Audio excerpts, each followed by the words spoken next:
ಕಲ್ಪಿಸಿಕೊಡದಿದ್ದ ಕಾರಣದಿಂದಾಗಿ ಆತನು ಪಾತಕ ಜಗತ್ತಿಗೆ ಕಾಲಿಟ್ಟು 1.5 ಕೋಟಿ ಎಂಬ ಮಹಾತ್ಮೆಗೆ ಕಾರಣಕರ್ತನಾದನು. ಕೇವಲ ಪ್ರತಿಭೆಯನ್ನು ಗುರುತಿಸುವುದು ಮಾತ್ರ ಅಲ್ಲ, ಎಸ್ಎಸ್ಎಫ್ ಎಲ್ಲ ವರ್ಷವೂ ಕೂಡ ಸಾಹಿತ್ಯೋತ್ಸವವನ್ನು ಹಮ್ಮಿಕೊಳ್ಳುವುದರ ಉದ್ದೇಶ. ಏಕೆಂದರೆ ವಿದ್ಯಾರ್ಥಿಗಳಲ್ಲಿ ಲೀಡರ್ಶಿಪ್ ಕ್ವಾಲಿಟಿಗಳನ್ನು ಬಿಲ್ಡ್ ಮಾಡಿ ಸಮಾಜಕ್ಕೆ ಅವರನ್ನು ಒಂದು ಲೀಡರ್ನಾಗಿ ಅರ್ಪಿಸುವುದಾಗಿದೆ ಎಲ್ಲ ವರ್ಷವೂ ಎಸ್ಎಸ್ಎಫ್ ಸಾಹಿತ್ಯೋತ್ಸವವನ್ನು ಹಮ್ಮಿಕೊಳ್ಳುವುದರ ಉದ್ದೇಶ.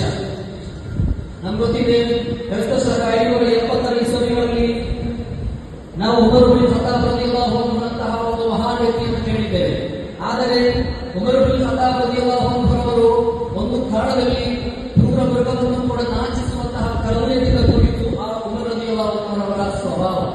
ಅವರನ್ನು ಪ್ರವಾದಿ ಸಲ್ಲಲ್ಲಾಹು ಅಲೈಹಿ ವಸಲ್ಲಂ ತಕ್ಕವರು ಸಂಸ್ಕರಣೆ ಮಾಡಿ ಅವರಿಗೆ ಆಳವಾದಂತಹ ಜ್ಞಾನವನ್ನು ನೀಡಿದ ನಂತರ ಉಮರ್ ಇಬ್ನ್ ಖತ್ತಾಬ್ ರಲಿಯಲ್ಲಾಹು ಅನ್ಹು ಅವರನ್ನು ಚರಿತ್ರೆಗಾರ ಉಲ್ಲೇಖ ಮಾಡುತ್ತಾರೆ. A single spiritual dominion and 20 physical kingdoms. Madina ಎಂಬಂತಹ ಒಂದು ಪ್ರದೇಶದಲ್ಲಿ ನಿಂತು 20 ರಾಷ್ಟ್ರಗಳನ್ನು ನೀತಿಯಿಂದ ಆಡಳಿತ ನಡೆಸಿದ ಏಕೈಕ ಆಡಳಿತಾಧಿಕಾರಿ ಉಮರ್ ಇಬ್ನ್ ಖತ್ತಾಬ್ ರಲಿಯಲ್ಲಾಹು ಅನ್ಹು. ಅದು ಲೀಡರ್ಶಿಪ್ ಕ್ವಾಲಿಟಿ ಆಗಿದೆ.